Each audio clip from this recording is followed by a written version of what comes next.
Let's return to This Week in America. Here's your host, Rick Bratton.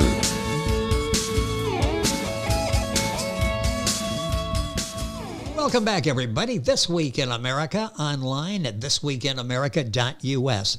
How much guilt can a man endure? How much depravity can a man display? These questions are examined in the fresh new novel, The Darkness at Dawn, by Pamela Roberts-Lee, set in early New England, when a 13-year-old John Lee sees 19-year-old Richard Hawks, already a petty thief and murderer, steal his Puritan church's gold inlaid chalice during a storm in the middle of the Atlantic on their congregation's journey to Boston. He has no idea that it would be followed by a 40-year conflict between them.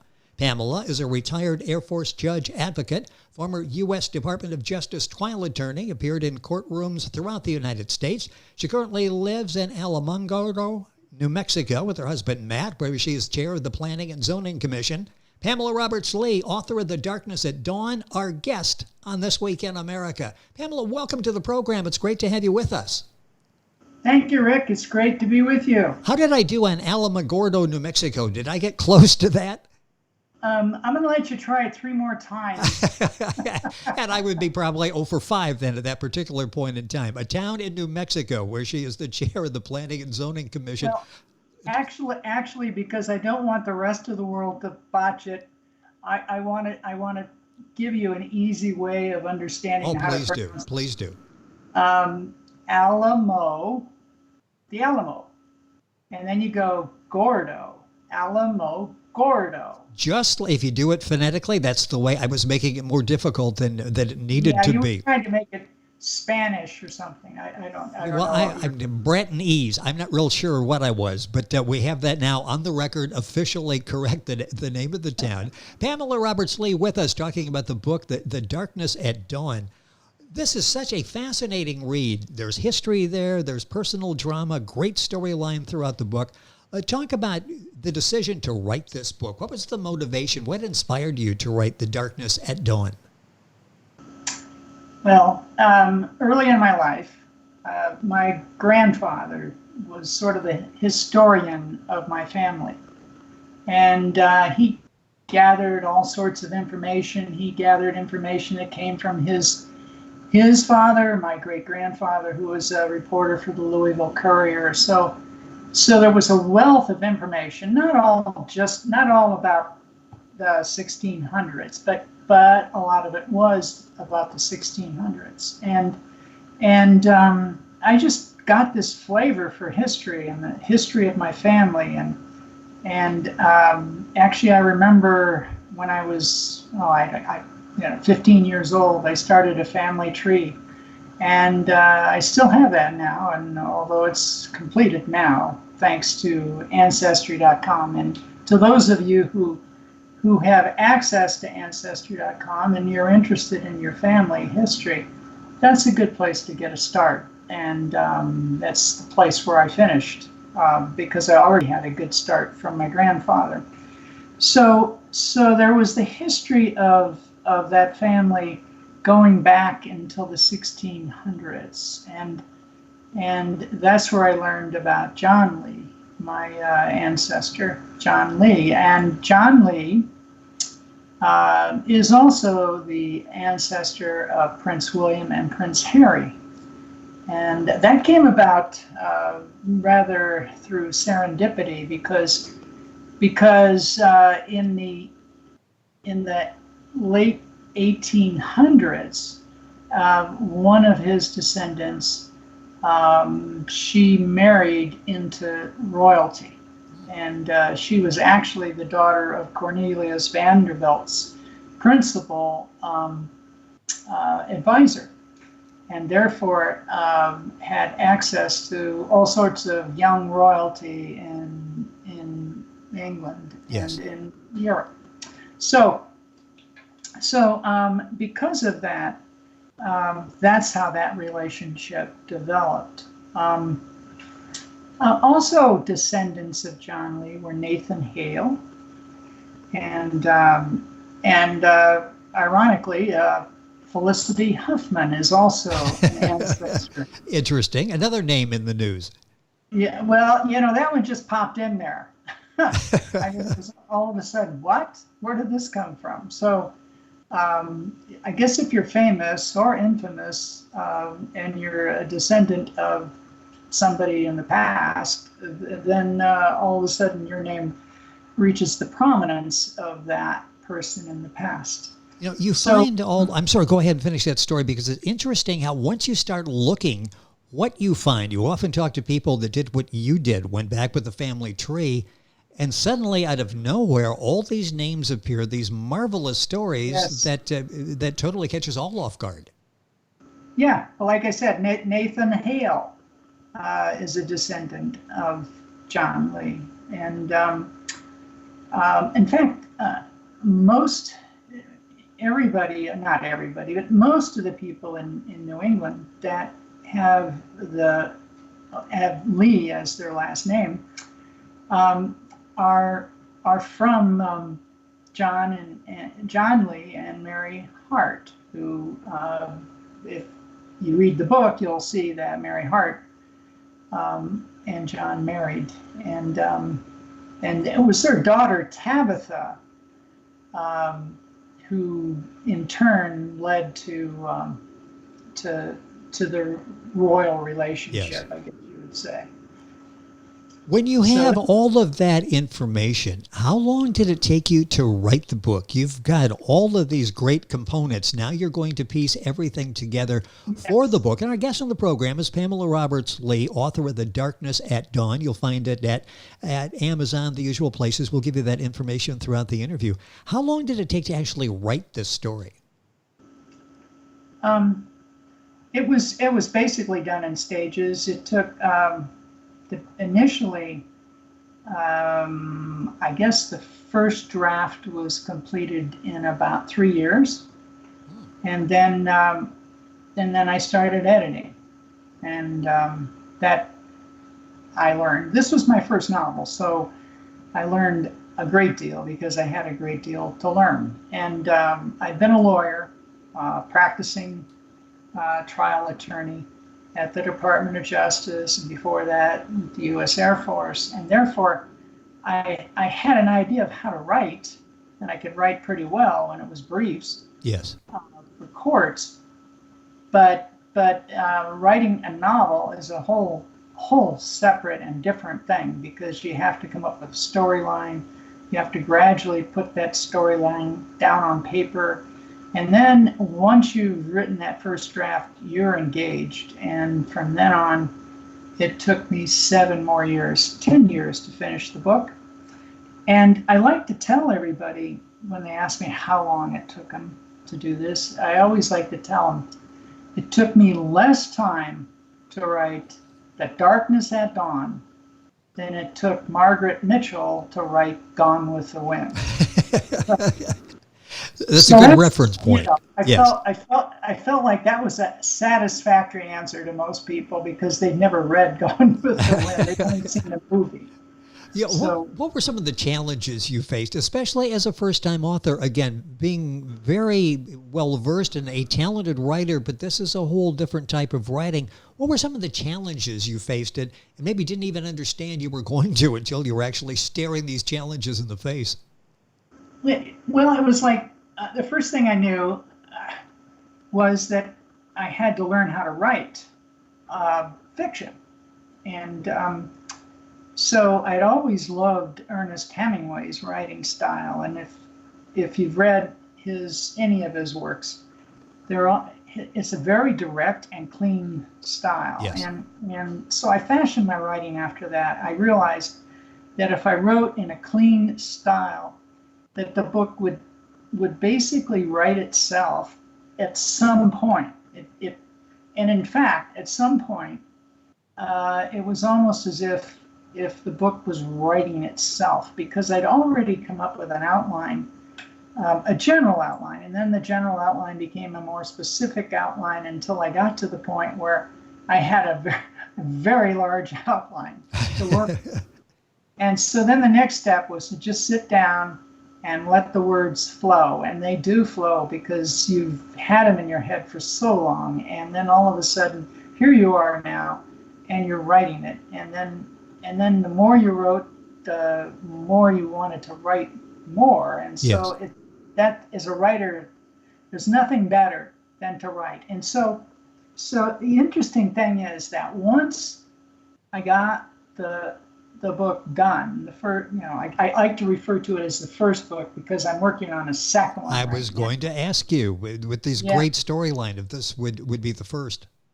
Yeah, and so that it is the first, and so uh, the problem is though now for me is I'm involved in something all writers hate, which is marketing, and and marketing the book and getting people interested in the book and that sort of thing, because I've got another book that I want to be writing, and I tell my husband Matt over many times, I say, I can't get back to writing.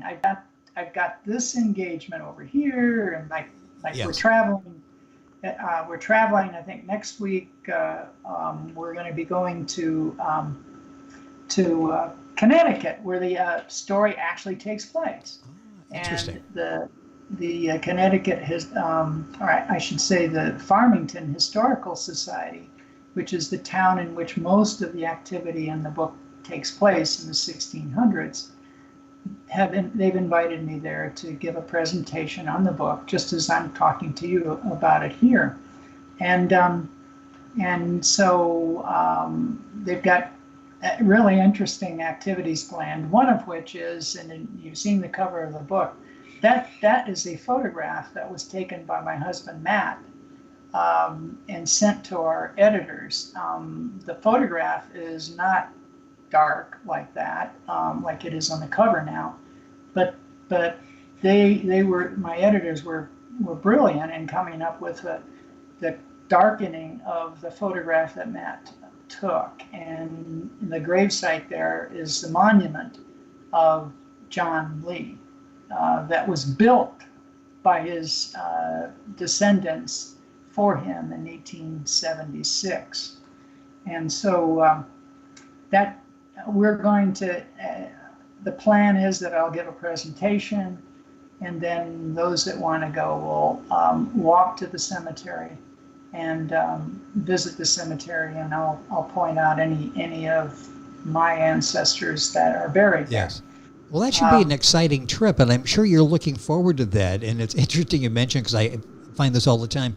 Writers want to write. Let the marketers market. But sometimes you get involved. Writing a book is more than just writing the book. It's talking about the book, which is what we're doing on the program today with Pamela Roberts-Lee. The book is The Darkness at Dawn. Time going by way too quickly. I want to talk about the title, and again, this conflict between John and Richard, a conflict that goes on for decades. First of all, the title of the book, and that's so important in capturing people's attention, The Darkness at Dawn. What does that mean? Explain the title. Well, first of all, we're in the 1600s. Yes. And put your mind back to what you would envision the 1600s to appear like. They wouldn't be sunny days, in my mind anyway. They would be dark days. There would be days in which there were Indian wars, days in which there were abuse and torture, witchcraft trials, and in one case, not in my book, but later during the Salem witchcraft trials, which take place after the witchcraft trials in Connecticut did in the 1650s, in order to get a confession that he was a witch, they took an old man and then they started piling stones on him until he died. That was the way the 1600s were. And so from my mind, as soon as I thought, I'm writing a book in the 1600s, it's going to have to be dark, and the title is going to have to reflect that darkness. So that's the first part of the title, The Darkness at Dawn. Dawn can be many things, but in my mind, dawn represented the time in which the English came to America. So to them, the Puritans, this was a fresh start, a fresh dawn. In spite of the many evil deeds they did, they were still optimistic about things, and so that's how I came to the title. It kind of I wanted to point point out the contradiction Yes. between the two situations that we're talking about. The book, and we're talking with the author Pamela Roberts-Lee, The Darkness at Dawn is the title we're talking about. A few minutes left in the program. Well, let's talk about this conflict between John Lee and Richard Hawkes. Talk about that. This is a conflict that isn't resolved quickly and goes on, as I mentioned, for 40 years. Talk about this. It's a fascinating study in these two characters and what they go through during the multiple decades that this conflict goes forward. Tell us about the two characters and the conflict.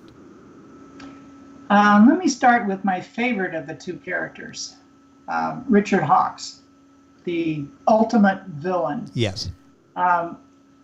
Richard Hawkes, the character Richard Hawkes, in many respects drives the story, because of his will and his venom. He is able to make things happen. On the other hand, John Lee, after he's gone through his youth and been a soldier and grown to adulthood, and then eventually woos and marries Mary Hart, Deacon Stephen Hart's daughter.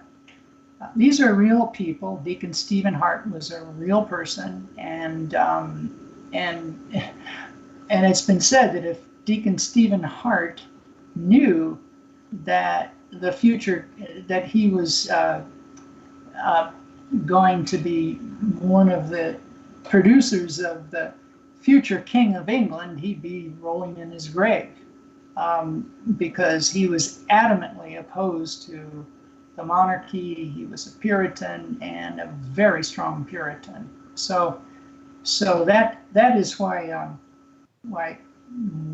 that whole aspect of Deacon Hart and Mary Hart is important to understand, because she is a very gentle person, a very beautiful woman, and very, very sweet and kind to everybody.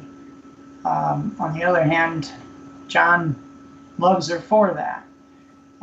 Richard Hawkes, on the other hand, when he gets married, he chooses a woman very much like Mary Hart, who has rejected him.